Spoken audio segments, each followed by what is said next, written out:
In this video, I'm going to show you how to set up Inkscape step by step so you can start creating vector graphics quickly and without confusion. Inkscape is a powerful free design tool used for illustrations, logos, SVG graphics, laser cutting designs, and much more. But when you open it for the first time, the number of options and panels can feel a little overwhelming. So in this guide, I'll walk you through the installation process, the first launch welcome screen, the most important document settings, and how to optimize the interface so everything is ready for your workflow.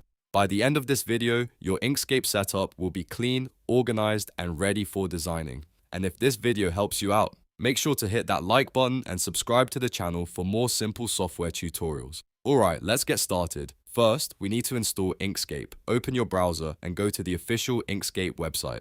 From the download section, choose the installer that matches your operating system, whether that's Windows, macOS, or Linux. Once the download finishes, open the installer file to begin the setup process. The installer will first ask you to select your language, so choose your preferred language and click Next. After that, you'll be asked where you want to install the software. Most users can leave this as the default location, which is usually inside the Program Files folder on Windows. Then click Install and wait for the setup process to complete. It usually only takes a minute or two. When the installation finishes, click Finish and launch Inkscape for the first time. When you open Inkscape for the first time, you'll see the welcome screen. This screen helps you quickly configure the interface before you start designing. The first tab is called Quick Setup. Here you can choose your canvas background. The default is white, but if you want to easily see transparency in your designs, you can switch to the checkerboard background. Next is the keyboard setting. It's best to leave this set to the Inkscape default so the shortcuts match tutorials and documentation. Then you'll see the appearance options where you can choose between themes like colorful or classic. If you prefer a darker interface that's easier on the eyes, you can toggle on dark mode. Once you've chosen your preferences, click Save to apply the setup. The next tab is called Supported by You. This section simply shows ways you can contribute to the Inkscape project. Since Inkscape is completely free and open source, donations and community support help keep it running. For now, just click Thanks to continue. The final tab is called Time to Draw. Here you'll see templates for different types of projects like print designs, video graphics, and social media layouts. You can also quickly reopen recent files from this screen. To start working from scratch, click New Document to open a blank canvas. Now let's configure some essential document settings. Press Ctrl and Shift and D on your keyboard to open the Document Properties window. Inside the Display tab, choose the units you want to work with. For example, pixels are great for web graphics, while millimeters are commonly used for printing or laser cutting. Then go to the Page tab and choose a standard page size like A4, or enter your own custom width and height.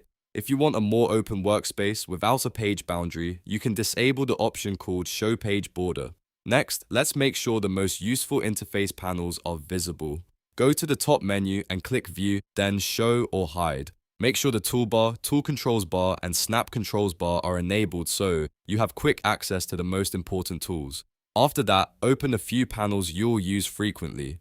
Press Ctrl-Shift-F to open Fill and Stroke, which controls colors and line thickness. Press Ctrl-Shift-L to open the Layers panel so you can organize your artwork, and press Ctrl-Shift-A to open Align and Distribute, which helps position objects perfectly on the canvas. There are also a couple important settings you should enable right away. Go to Edit, then Preferences, then Input-Output, and find Autosave. Turn on Enable Autosave and set the interval to around 5 or 10 minutes. This helps protect your work if the software ever crashes or your computer shuts down unexpectedly. Another useful option is the scaling toggle in the top toolbar. If you disable stroke scaling, your line thickness will stay consistent even when you resize objects. Finally, remember a few important shortcuts that will speed up your workflow. Ctrl-Shift-D opens Document Properties, Ctrl-Shift-P opens Preferences, Ctrl-Shift-F opens Fill and Stroke, and Ctrl-Shift-L opens the Layers panel. Learning these shortcuts early will make working in Inkscape much faster. And that's it.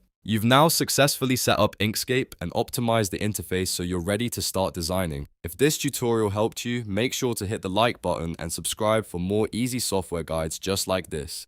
Thanks for watching, and I'll see you in the next video.